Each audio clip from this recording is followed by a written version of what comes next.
gambar di tembok. Ada dulu tuh di zaman Nabi, digambar vagina. Jadi dia sembahyang sama vagina, segede-gedenya vagina. Wah, enak aja udah lihat ya. Katanya ini manusia keluarnya dari sini nih. Ini yang patut kita sembah adalah ini. Makanya digambar yang gede. Wah, itu temboknya langsung retak, hancur, habis jadi debu. Nabi lahir. Orang yang gak pernah makan sekalipun pada saat itu langsung merasakan kekenyangan sama kayak di surga. Hebatnya tuh ketika muncul Nabi Muhammad Sallallahu Alaihi Wasallam, itu baru orangnya. Namanya aja kalau disebut itu doa kita bakalan dikabulin, doa kita bakalan dikabulin. Karena kalau kita doa aja nih, ya Allah berikanlah rezeki yang banyak, biar bebek nelornya banyak, biar ono bocah pintar, begitu doang ngomongnya kagak bakalan dikabul sama Allah. Sampai ujung berung kagak bakalan dikabul itu doa. Doa kan punya pakai syarat, kita kena hukum fikih juga di situ. Ada pujian, sholawat, isi doa tuh. Minta apa yang kita minta. Kalau kagak ngerti bahasa Arabnya, ya udah jangan dipakai, pakai bahasa Indonesia aja udah. Baru ditutup sama sholawat, pujian dulu, baru sholawat. Sampai itu. Kalau kita doa kagak pakai sholawat, gantung antara bumi sama langit. Ini belum diterima ini sama malaikat. Pintu langit belum dibukain ini, gantung masih doa kita. Begitupun kita kalau baca hizib. Hizib itu wirid yang dirangkai oleh para aulia, yang sumbernya juga dari Nur Muhammad, dari Nabi Muhammad itu hizib. Makanya hizib itu jadi luar biasa manfaatnya. Karohmahnya di situ ada di hizib. Kalau kita kagak sebut, kita nggak kirimin Fatihah buat Nabi Muhammad, itu hizib nggak bakalan sempurna, nggak bakalan manjur. Ada satu ketika di Banten itu ada gulungan hijib tapi ditelan sama kambing. Begitu kambing itu ngacak-ngacak kebun orang ngeluarin apa aja senjata yang dia punya dikeluarin, celurit, golok, pisau, panah, tembakan. Ditembak kagak mempan tuh kambing, digorok kayak apaan tahu kagak mempan, kagak putus-putus. Luka sedikit segaras pun kagak luka. Digebuk pakai baloknya yang patah. Dibacok pakai goloknya yang patah. Ditusuk malah balik tuh. Jadi ujungnya pisau ada di sini jadi kemari. Udah ini kemari nih. Itu ada kisah itu. Ini dari para aulia ya, dikumpulkan dari ulama Cirebon, ulama Banten. Begitu dia ngacak-ngacak ini kambing jadi beringas, bader ngacak-ngacak kebun orang, habis. Akhirnya dipanggilin ahli hikmah, dilihat di situ bahwasanya di dalam perutnya ada sesuatu yang ditelan. Itu wiridnya lama, minta ampun dulu beliau sama Allah, beliau berselawat dulu banyak, baru kebuka tuh hijib. Dibelek lah akhirnya, dipotong, dibelek. Ada bocah gulungan hijib dibuang. Makanya kita jangan sembarangan buang hijib. Kalau ditaruh di peci aja udah.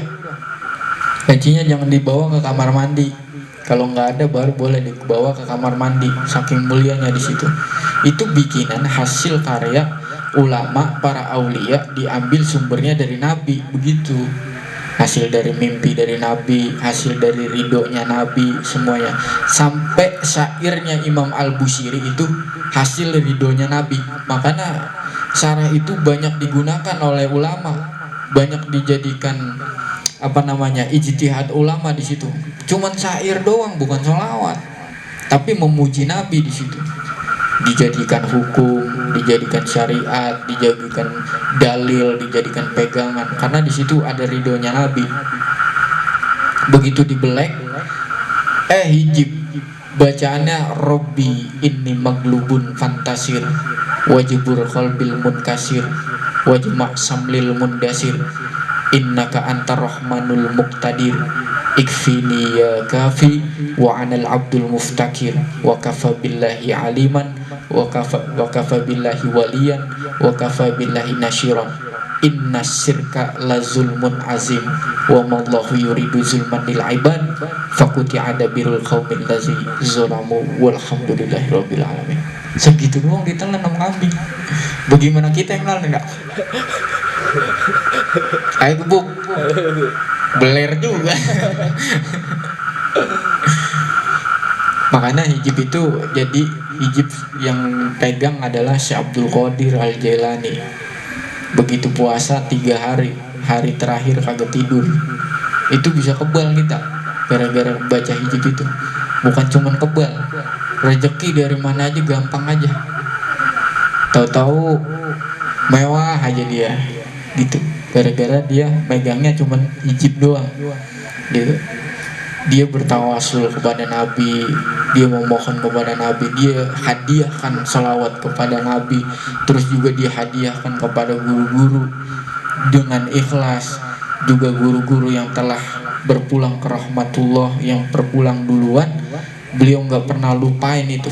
Atas nikmat yang dia ambil, dia doain lagi gurunya. Terus dia dapat nikmat dikit, dia doain lagi, dia tawasulin lagi kepada ulama, pada aulia di situ. Akhirnya banyak terus tuh. Gak disangka-sangka lama-lama naik. Jadi orang kaya. Kagak disangka-sangka. Di mana-mana jadi kebal. Namanya maglubun fantasi. Cakep tuh hijab. Ditelan sama kambing. Besok saya tulis telan ya. Kali aja nggak mempan digorok, ayo gorok, mempan juga ini. Belum ijazahin ini katanya. Begitu dikata gara-gara hijab. Di situ ada Nur Muhammad ya. Terus juga Said Abdullah Alawi Al-Haddad di Hadramaut. Orang kalau ke Hadramaut itu pada mati semuanya.